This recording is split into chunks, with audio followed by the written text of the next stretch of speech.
Agree or disagree with the panel? I think they did good. Very talented group of people working together, and they nailed some of the stuff on the draft. And now we're going into the game, so I'm going to say the same thing that I said on the panel because I have not changed my mind in the past 2 minutes. Let me take another 30 seconds, Shannon. Okay, maybe I'm overlooking something. Yeah. Just glare at both lineups and think about the late game potential, if it even will get late game, because game number 1 was an absolute shellacking as Gaming Gladiators just, I wouldn't say they didn't show up, but Goon Squad just played way better. It was not really a contest, but if you're going to agree with yourself in the end, then you like both lineups. You think they both I do. I think both teams have like solid lineup. Just again, I want to see how much pressure the Bristleback can do.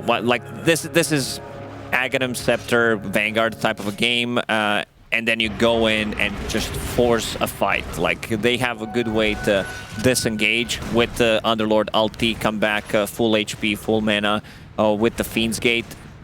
And I don't think the lane's going to become too difficult for Dyrachyo in this one. I think the lane's going to be completely different. We can see Celery, something that he does. 3 mangoes. I remember one game when he was playing Enchantress. I think he bought like 6 mangoes and just kept using it on his own teammates in the lane. Yeah. And Dyrachyo is going to be very happy with that. They're going to aggress right away because S4 is relatively low HP as the Cool Spray stacks will continue. The Arctic Burn as well, as S4 forced to attempt to TP out, and it's not going to happen. First blood for Celery and the Walk of Shame for S4 now that that TP is on cooldown. Well, they're surprised he decided to go like so aggressively in the lane. Maybe the play would be wait for Snapfire to get a CS or 2, and then he joins. Yeah. And this is adaptation to healing cells. Like, you don't necessarily need to buy healing cells for your teammates, because what Wyvern is doing, you get enchanted mangoes, and then I don't know why I called it enchanted mangoes. It's just mangoes. And but they then are enchanted mangoes. They truly are. But Bristleback then pops Quill Sprays multiple times. You are winning the trade war in terms of region. So you don't have to use healing cells. Like, you get the full value from the mango when using it on yourself and allies. All right, so I do have a question, and you guys kind of talked about it, like this was an issue for Gaimin, and that is killing the egg. So is this just about avoiding the egg when it's down, or do they actually try to kill it without a lineup that really benefits They can't disengage that easily against the egg, because there is Roar, there is Stone Gaze, a lot of good ways to protect the egg. Even like one cookie into 2 people could, like we were talking about the Snapfire. This is 4 snaps, so eventually we'll have Shard, Blink Dagger. So a lot of ways to protect it. Yep, Celler's going to take some right click here from Handskin. Obviously off to a way better start than that Crystal Maiden game. And he gets that first blood money for himself, so that's probably infinite mangoes for the next few minutes if he wants to go down that road. Dyrachyo sitting at 11-2 on the CS right now, and the carry for Goon Squad is the Medusa, played by Aqua. And he's at 8-0, so a little bit of a slow start, but this is a Medusa we're talking about. And I mean, how much potential do they have to... I assume at some point Aqua wants to go into that triangle and take out these Ancients. How much potential from Gaming Gladiators side do you have to disrupt that? Oh, most definitely. Bristleback, one of the better heroes, like Amber can take care of the big camp. I'm not gonna say that Underlord's gonna move, because you first want to take a tower. You really don't want to move in the triangle before that, but Bristleback can definitely do it. Okay. And what's the idea behind Underlord exactly in this game? Percentage-based damage, a bit more control, and yeah, if he gets on top of Medusa, a lot of that damage is gone. And also another layer to be able to control this puck. Puck, you know, this is first phase puck, so you know the teams are gonna address it. A bit of a different kind of hero, something that we usually don't see, but Shadow Shaman and Tofu, bottom, he's waiting. He does have 2 points that he didn't skill. Okay. Still thinking about it. Yeah, Whatever he going needs. For any kind of kill, definitely 1 in shackles. He's going to put 2 in shackles as Peksu. Going to take some extra right click here, but Tofu not able to. And you thought Crystal Maiden is slow. Like, how slow is Rasta? He has 5 extra. 5 extra. That's massive. And he gets Blink Dagger. I mean, Crystal Maidens rarely are able to get Blink Dagger at any point in the game. But, of course, the team will prioritize. Yeah, but Shadow Shaman, he doesn't get raid bans. He's not as cool as Crystal Maiden. Yeah, but you can kill Roche. That's the ultimate support right there. It got nerfed. You can still do it if someone else is tanking it. Yeah, and they have a Bristle. He just stands there. Just go AFK for a few minutes. By a few minutes, I mean 30 seconds as your support kills Roche for you. S4, 100 move speed. Lots of damage from Dirachi, but he's out of mana right now. No more mangoes coming from Mr. Celery. In fact, he's going to get taken out by Handskin instead. Mr. Celery, the young man, huh? Yes, young man. They got the kill. I mean, they did save S4. S4 definitely needs to be able to recover in this game after that first blood was forced out, so missing a lot of CS. How's mid lane doing? This time around, Lim has 7 more CS. Exact same matchup as in the previous game, but the thing is, there is no Skyrat Mage. There is Shaman, there is Underlord. S4, trying to TP out one more time. Oh, if that happened twice, oh my god. He TP'd to tier 2, so we'll have a healing salve. Oh, okay. The mana shield is completely dissipated now thanks to that Firestorm onto Aqua. He's going to pop his wand, but with that Ether Shot coming out, Ace ends up netting himself the kill with that last attack. So that is a nice pickup for Gaiman, and they look totally different than last game because last game, basically the laning stage is when they kind of lost it, as Celery, having used that Arctic Burn to traverse the terrain. We'll get some percentage-based damage onto S4 and Handskin. Into the pit he goes. Axes connecting. Roshan is not going to deny him. Handskin with a blind Scatter Blast. Nicely done. He did place a ward. Roshan hit him once, just enough so that Handskin can get a kill with 2 points in Scatter Blast. Yep. Coil. Oh, Coil ends up missing it. That is truly unfortunate. What are you looking at me for? Because I was looking at something else. Did he... and just clicked it. So did he use Coil after the Remnant? Yeah. Okay. It was super close, though. So that's a pretty big ultimate down. And boom, let's see if he gets his bottle recharged here from Celery. See if they try to end up ganking Limp. It still will be a pretty difficult kill. You talked about, obviously, Underlord's not really going to be ganking, but the root against the hero like Puck, obviously extremely important. Was Skyrath banned? Man, I should really pay attention during the draft. He was, yes. Second phase then. Second phase banned by Goon Squad. I could also making this up, but I believe he was. Just blame the panelist that you were previous for not. Yeah, I blame T-Governor. He was talking too much, and I couldn't focus on the bans. Yep, understandable. Hard to look away from his glorious beard. I mean, you have 2 people with glorious beards on that panel, in fact. 1K lead for Gaiman now. Yeah, me and Tsunami. Got a little stubble, I guess. Yeah, not bad, not bad. So, is Underlord still this type of hero that kind of just sits in lane for... I mean, he has... He sits in lane, obviously. He dominates the lane. 13 denies and 46 CS. Medusa has 32.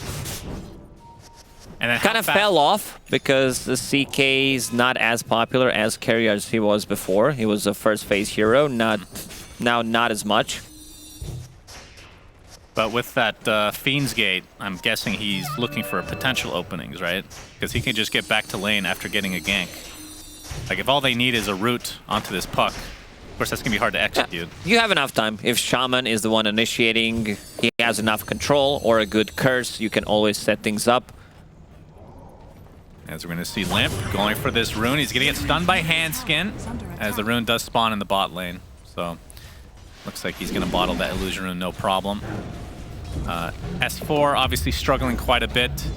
In fact, the only one not struggling is the Puck here for Goon Squad. Everybody else seems to be on the back foot to a degree. As Handskin in the pit. Looks like he'll be taken out, trying to deny himself to Roche. Will he oblige? No. Boom. Gets credit with that sleight of fist. Also lost the courier, so a lot of these things going the way of gaming gladiators. Yeah. There are no stacks being made right now for Bristleback, but he's the one who's gonna invade enemy stacks. Yeah. So He's going to get a nice triple stack here. Is Limp very low, but Pexu's the one that has to worry as he dies next to his tier 1 tower. And Game of Gladiators, I mean, they're getting everything they want pretty much. They are forced out of this lane, or out of the triangle eventually, but they get a decent amount of farm there. They're off to a really good start. This is exactly what they wanted with the lineup. Get pressure. They know that Medusa is not going to be joining these fights. He's level 7, sitting in the middle of the pack. Big difference. Underlord's going to take over the lane and gonna take the tower pretty soon. A good thing is that Pexu is bottom, collecting XP. One of the heroes that can survive because you have dive, and they don't have enough damage to just burst you. And Pexu's dead. Cursed. Just kidding. Okay. Underlord's level 8. What's the... Oh, they do have damage, especially with Shaman being level 6 pre-10 minutes. I don't know if he wants to drop the wards. I feel like that's gonna be a bit of a waste. Yeah, I just noticed that 0 points in pit so far for Ace. So just going for this super right-click and push build, 4-0-4. Figured the casual level 1 pit would be at least a value point, as Pexu is going to be sought out here. Obviously does not have Egg as he's only level 4. And looks like he's going to die. For a second, I thought Shaman hexed him with 2,000 range away. Yeah, that was a Shaman nerf. When you hex, you gain 100 move speed. That would be interesting. As the hood is officially completed now onto Ace, who is mega tanky with that bracer treads. To go back to his item build, skill build, no point in Pit of Malice. This is something that Amar did where he stays on top of the net worth, and this is exactly what Ace is doing this game. Amar really set the trend, yeah. Yeah, setting the tone in this very competitive EU region. I mean, EU and China are probably the 2 most competitive regions by far. As Gaimin going to use their first Serpent Wards of the game to get this tier 1 tower, but there is a defense mounting slowly from Goon Squad. 4 members are in the general area. Not sure they'll be able to kill these wards in time, though, as Searing Chains are there. And yeah, this tower is mega dead, so these TPs were all for naught, it seems. They could not defend. They have... Like, Beastmaster had no presence there. He's trying to take the tower and now gonna TP out. So far, 3 times. Try to TP out, 2 times successful. Oh, Tier 1 tower still standing. Aqua enters his triangle, and there's no Ancients because they were blocked. Very sad day for a Medusa, no doubt. As top 3 net worth, all cores for Game and Gladiators right now. So totally, this is a literal flip-flop of the previous game. As Limp will be spotted here. The egg is used for the first time. Hanskin going to try to protect it, but Celery knows that there's no way he can take it out, so we'll get into the trees. The stun actually does connect on Dorochis. They get the tier 1 tower as well, but now Hanskin on the back foot because Ace and company have shown up. So Ace, another kill to his name. As Pexu, not happy being a chicken, wants to be the pig instead. And Ace goes back bottom. Ace feels very unkillable. They need to bring at least 3 heroes to kill him, like Beastmaster plus Snapfire and an extra one, because he's way too tanky. Has 2,000 gold in the bank, and Pipe queued up. I wouldn't mind seeing Pipe, but maybe... I don't know if they need it like straight away. If they want to hit the timing, if they want to group up and go together, I'm down for Pipe. But if they want to farm up a little bit more, then I would prefer Road of Atos. Okay. Yeah, one of the best Rod of Atos carriers in the game.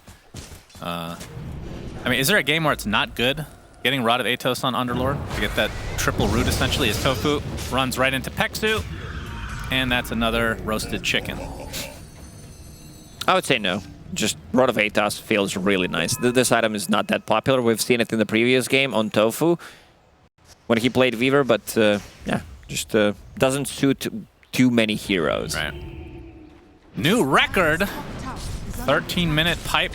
So he did end up completing it. That is a lot of regen. It's a lot of damage gone from Snapfire and mostly Puck. Yep, and this will... I mean, this indicates that they're going to want to fight here pretty soon. Obviously have a pretty decent advantage here as Limp. Not sure if Ace is even going to bother pursuing. I mean, he does have the finally has a level in that Pit of Malice. As Boom, going to run into Hanskin and Aqua, and will Remnant away. Just trying to be as annoying as possible and push the Medusa off as many farm angles as possible here, as he does have Dragon Lance on Aqua and getting close to finishing the Yasha. You're going to see the coil, but the egg on the other side. Rasta able to get off the Serpent Wards, but not able to connect any further on the lockdown. But either way, his life will be traded for 2 from Goon Squad. So another nice transition here from Gaimin. Egg a little bit off. No one around the egg to be able to protect it. This game, Gaming Gladiators in full control. Look where Ace is standing. He's sitting behind the tier 2 tower. Limp did a good job with his abilities to get the kill on Shaman, and Hanskin just straight up dies. They're hitting the timings. Bristleback is going to finish his Aghanim Scepter in next 30 seconds. They have this pipe that we talked about. Ember Spirit going for BKB next to be able to protect himself. So they're going to probably go and just hit the Roshan. Just try to force a Rosh. Of course, Serpent Wards are dead. Well, I guess they are technically dead. On cooldown right now, so maybe that's something else they wait for to be able to take it out that much faster, but we'll see. But you're right, this timing is going to be pretty strong from Gaimin, and they're going to smoke up, and it will pop next to S4, and they scout it out with that Sleight of Fist. And he's going to be spotted even more from Celery. And not sure if he even bothers roaring. Okay, he will. Actually pushes Boom away. Finds the kill onto Celery. That was a surprising amount of damage coming out from S4. It will cost him his life in the end. Just burn down casually to that Flame Guard. They will need to stall this game for a very long time. Medusa is catching up. Like, she needs to hit their timings. It's going to be about, can they hold their tier 2 towers and mostly high ground? Because Gaming Gladiators, they're soon ready. There we go. Aghanim Scepter done on Bristle. Running low on mana. So Ace prioritizing a shard very early on, which, I mean, it has a weird interaction where you self-cast it. I don't really see people ever use that, but it does last longer and do more damage. So Firestorm is something to truly fear. And he went for the 100 Firestorm Radius talent as well at 10. And I think he's... Oh, I thought he was going to go back and get some mana, but they might just go into the Rosh pit. Just force a Rosh fight as we expected. Go in, see what happens if Goon Squad pokes you. I think the best play would be go in with Phoenix and try to steal Roshan. Don't contest it. Because they have vision with the Hog. That is true. But Roshan getting quite he's thinking low. about the dive. Here he comes. A bit late. He got it! Oh my goodness, you called it, Pexu. It will cost them the life of that chicken Phoenix creature. The Aegis is down already. He's going to get hexed. I mean, that was a nice steal. That's a big play. But that was like a full second and a half where the Aegis was just on the ground. That would be me during my prime, you know, 15 years ago. I still have it in my mind, but clicking the buttons, they also, like, Boom... Boom wasn't in the pit. It's Boom's fault. Yeah, like, 100%. This was a bit... Boom's all right. Are you kidding me? Man, oh man. I mean, again, don't want to be negative here. Yeah, we really have to stay positive, and we also stay neutral and entertaining. Sunsfan, give me some jokes. Okay, not picking up the Aegis. There's the joke. That is the joke right there. But obviously, Gaming Gladiators, they're going to be annoyed with that, but they still have a massive lead at this stage. So I'm not sure how much difference it's going to make, but only time will tell. But like you talked about, the delay, that's what Goon Squad needs to do, and that is a form of delay. Not having to burn through an Aegis. It's a big one. This is actually huge. You know, we were not serious enough, Suns fan, but definitely a big one. Because you take away a lot of pressure that Gaming Gladiators are... Is he going to tank through this entire My God, that is one tanky boy. He's just going to walk it off. I don't remember the last time I've seen a full duration Mortimers at this early stage of the game not be enough to kill a hero, but there we see it. So Gaimin, knowing that that's on cooldown, maybe they try to take advantage. I mean, obviously, if they had the Aegis, you know what their plan is, right? To go for these outer towers, constrict the map. Now they're going to slow down a bit. They still have tremendous amount of tower damage from Bristleback and Shaman. Like, even Underlord. And here he comes. Fiend's Gate! Look at that. Beautifully done. Tier 2 tower is going to be forted, but you can see based on the minimap locations that it will be conceded. And Ace choosing not to... Oh, Dyrachyo is going to take that Fiend's Gate and change his mind. So the focus was that Tier 2, and they'll get it. But it's going to cost them at least a little HP onto this Tier 2 top. Celery is there to push back the remaining members of Goon Squad still in that area. As the Helm of the Overlord getting pretty close here from S4. They still have ways to deal. Like, it's not one of those games where it's like, oh, we can't kill the Helm. It's going to cause a lot of issues for us. They have Bristleback. They have Shadow Shaman. Like, even Underlord, if that dinosaur is disabled, you die. He's not going for Road of Aethys this time. I like the itemization. Pipe into Heaven's Halberd. So you have a miss chance, you have even more tankiness, some status resistance, and most importantly, you have disarm against Medusa. Celery gets cookied. He's going to cold embrace himself. That's a lot of percentage-based damage coming from the Sun Ray. Limp finishes him off with a Waning Rift. As we can see, the Ward Trap, though, is placed onto S4, who's just resigned. Oh, he one more time gets the kill. Man, that is a lot of damage, but his Black Dragon will pay the ultimate price without his Master around to save him. Most importantly, the net worth advantage stays the same. It's been 6k for quite some time, and Medusa is farming. Aqua, 0-1 and 0, your classic Medusa performance after a bad laning stage, trying to recover Scotty, and then we mentioned that during the panel, Silver Edge needs to be the item to be able to have a bit more damage and also to have a break mechanic against two of these heroes. Right. Well, BKB now online for Dyrachyo as Limp gets off the Waning Rift. Will have to evade the rest here. And this Tier 2 tower, with that siege, takes a considerable amount of damage. They won't be able to take it outright, but like you said, the lead hasn't really grown that much since that Roche. It's only gone up by 1k, I believe, as Hanskin's going to get chased by Dyrachyo. This is surely going to be the... He dies in 3 hits. Yeah, that is a lot of stacks of Warpath to try to counteract. So we're going to have 2 heroes that will deal 500 damage per hit, Underlord and Bristleback. Yep, Underlord with those atrophy stacks is... I actually miss his old Ags. Where you yeah. Like the idea behind it didn't really seem that people good. were not buying it, but... yeah, it was one of those, it was you got good. it like late game and you just push down, like one fight win and you can just Rax and go for Throne. I love that potential from Underlord, but... Dyrachyo, so far, splendid game from him. Pressed Q and W 600 times, maybe even more. Yeah, seeing the APM would be pretty interesting for a up there with the StarCraft bros. Yep, true. S4 looks like he's going to get gone and gets off the roar through that BKB, but he's going to try to limp away. Not going to happen. Hanskin and Aqua in the area, but you can see Boom still wanting to fight. Hanskin's going to be his target for now. And Boom just does way too much at this stage. Double kill for him. They're going to find the chicken as well. Just calling it a different bird every time. Triple kill for Boom. As you can see, Limp does get the kill onto Celery. That seems to be his main target throughout this series for some reason. Must be some bad blood there. Yeah, definitely. But they're not getting anything out of this. It's one of those games where you're trying to hold for so long, and now the enemy is ramping up. It's not even slowly. They gained 4k net worth advantage in the last 2 minutes. They made a mistake leaving that Roshan. But when I say Roshan, I mean Aegis in the pit, which got stolen. So they're going to play for the second one. Yeah.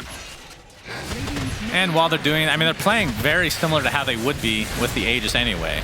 They're taking all these outer buildings.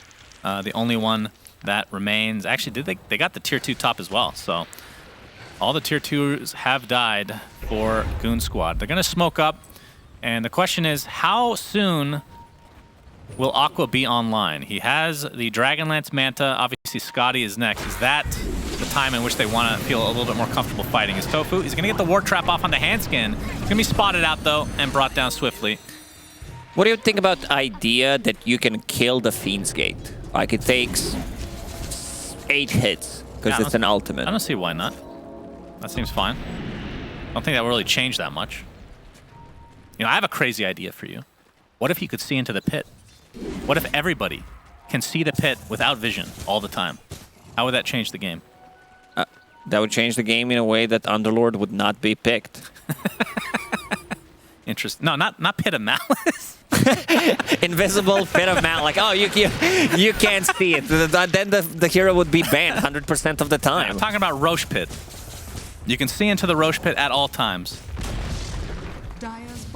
I'm not saying I want that. I'm just curious. Shannon, why don't you switch to a different game? Why don't you try playing League of Legends or something? Is that something in League of Legends? I don't know. Probably. Sounds like it could be. Yeah, there's a lot of things that you would claim come from League of Legends that are in Dota now that nobody's complaining about.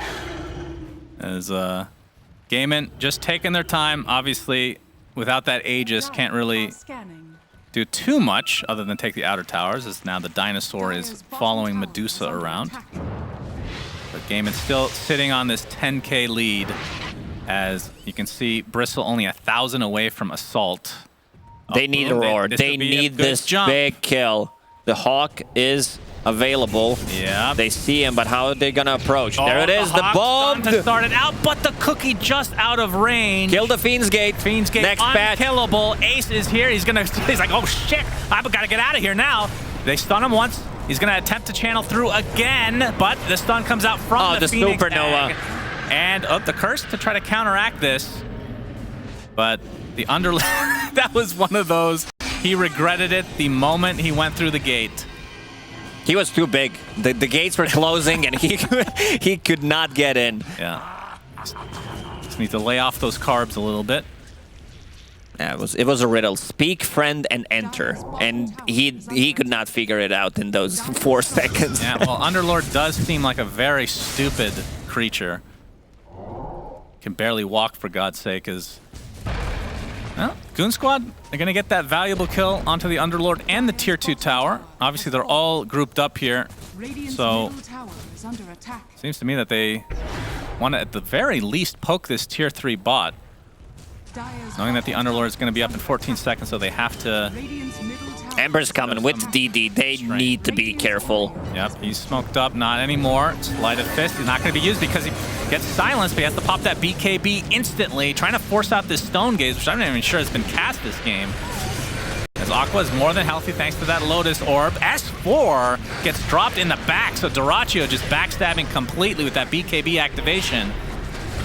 And Aqua gonna run away outside that pit, but looks like Hanskin's gonna take a tumble at the very least. So a 3 for nothing as a Stone Gaze used to run away. Aqua attempting to TP out, but the Searing Chains are there. They have the control, and they're gonna certainly have the damage. So a 4 for nothing as Gaimin. They need more items. Like this aggressiveness, like this move right here could just be, you know, a game losing, I would say. Because they're way too aggressive. They killed Underlord, but he was respawning anyway. They needed to go back. Like, Medusa's still not ready to fight this gigantic Bristleback. He has full AC on top of it, getting closer to like level 25 territory, so damage is gonna be pretty nuts. Roshan will respawn in 15 seconds. 17,000 damage on Ember Spirit. Like, Ember Spirit has been the hero of this series so far. Feels like he's been the hero of the DPC for the most part. Been picked so often. And it's also Boom's best hero. We're talking about Ember Spirit and Storm, and he got the hands on Ember this time around.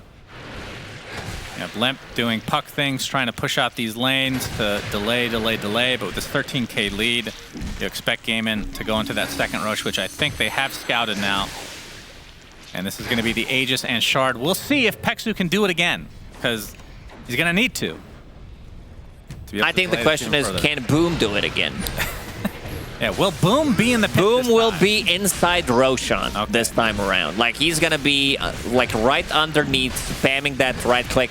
Needs to make some splots in his inventory. Coming in from Goon Squad, and they're not gonna have time this time around. Dyrachyo gets the Aegis, the egg inside the pit, but the fight seems to be outside as Boom looks like to be able to take out Hanskin to start this fight. Celery, though, is the trade as Pexu gets off a nice Sunray, but the BKB from Boom is going to help him take him out swiftly. A double kill for him as Aqua now completely focused, has to stand his ground with the help of Limp. They're actually doing a lot of damage. Remember, the Aegis is not on Boom this time, so trying to create as much space as he can as he separates from the pack. But Dyrachyo, he's the one that does all the damage. Medusa really has wants no to get TP. Medusa Very little mana to speak of, even though a regen rune is right in his midst. And Dyrachyo, he's going to grab it after the kill onto the Medusa. He's got the hairball on top of it now. Yeah, picking up the shard, picking up the region after that, not losing Aegis is pretty massive. I think they needed to hold the high ground instead of going inside the pit, because they managed to kill, what, 2 heroes. Tofu did buyback, and now they're in a territory where the game looks pretty rough. Yeah, fortifications popped. You can see Puck was pushing out that mid lane to try to delay this even further. And still pretty hard to deal with the Puck. Kind of ignoring him for now as the Sunray doing massive damage to Dyrachyo with that Spirit Vessel applied to him as well, which have to back up. They don't want to waste the Aegis this early on, despite this being 5v4 right now. So they're going to reset. And yeah, it's looking pretty good for Gaimin. They're poised to take this game number 2 at this stage at least and force the very important game number 3. Where it's a do or die, essentially. Hex item timing, 6 minutes faster. Yeah, that's... Ace had perfect game so far, besides that one time when he couldn't fit in through the Fiend's Gate. Love his itemization, disarm on Medusa, also now having even more control against Puck. Even if Phoenix decides to dive, like he could potentially catch him with the Pit of Malice, even Hex, and just focus him down then. And Gaimin, they're actually going to smoke up. And we can see they're scouting things out as Dyrachyo gets off that hairball to start it off. And Aqua is kind of segregated from the game. He's going to get off his ultimate, though, but you can see how far away the rest of his team is. Pexu does get off the egg. And Dyrachyo, obviously, with that Aegis, not too scared about dying out of here. base. Medusa, they tried to get him to the high ground with the cookie, but instead he goes back into the midst of GG as Aqua looks like he's going to drop here with very little mana. My God, 3 heroes die in the blink of an eye. It does cost him the Aegis, but the Medusa is dead as Hanskin looks to be next on the list of Ace and company. A little bit of misplay there. Like, this is 3rd time that they decide to take a fight with a position where they should not be. First one was being very aggressive, trying to siege the high ground after killing the Underlord. Second time was, I'd say, going inside the pit and to try to take that fight. And now Medusa's completely out of position, outside of the base. They even use the cookie, try to save her up. I don't think it would matter, even if she's there, because they have a really good chase potential. Bristleback is hasted, 550 move speed at this point. Just not enough. This is going to be very close to getting mega creeps. Yeah, they're going to get, at minimum, 2 lanes, I would think. Should mention Dyrachyo as they're going to turn the sights onto the Puck. Does get off that phase shift, but there's the curse to follow from Celery. Looks like he's going to be fine on the Puck for now, but S4 and company stuck inside this pit. That's going to buy enough time for Gaimin to get that second set quite easily. S4 has to be a little bit careful. And we're going to be seeing a Satanic. Actually, it's already online. Yeah, he wants to be able to have a Dispel mechanic against this Spirit Vessel, Silence, and just gives him more tankiness. Like, gives him practically a second life, because he hits like a truck. 1 hit, back to full HP. Yeah, we can see that the last-ditch effort from Goon Squad in this game is going to be Aqua attempting to get a Divine Rape. Actually, has Divine and BKB queued up, so... Thinking that this game is going to last for another 15 minutes. Yeah. Probably not, but when you... like, I think it's the right way to do it. Yeah. Your team clicks on you, they're like, oh, our carry still feels he can carry this game. Yeah. That's definitely not an NA thing. NA, you'd have your Amulet or Midas. Yeah, that is right. So 26k lead for game. Even if he gets this Divine, even if it appeared as an inventory right now, I'm not even sure how much difference that's going to make in this game, or at least at the current state. But he does have the Demon Edge, so just Sacred Relic to go. Just a casual 3k they can pick up here. Obviously, we'll have to leave the base in order to farm a bit, as they are smoked. They're going to see Celery. Obviously, that is not who they would prioritize if they had a choice. Now, we can see that Gaimin is spread out across the map, as they're actually going to get scanned in the bot lane. And there is a ward here, so I have an idea that Limp is in that area. And they're actually going to bring him down. So that's the root. Double root, in fact, with the Searing Chains. Yep. Leggings does not protect you against it, so... Oh, really? Wow.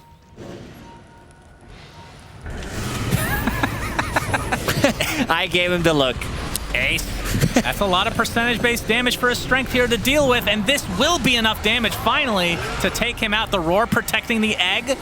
I don't think they're going to be able to get it in time, so the egg goes off successfully. The buyback now, double buyback from Gaiman as Dyrachyo just turning his sights onto anybody that's in. They caught Puck. Then Reach, and there's the Hex.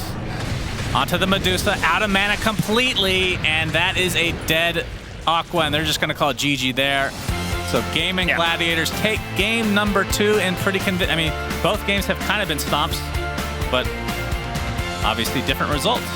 Even in this last fight, Ace understanding what needs to be done. 2 buybacks on 2 supports.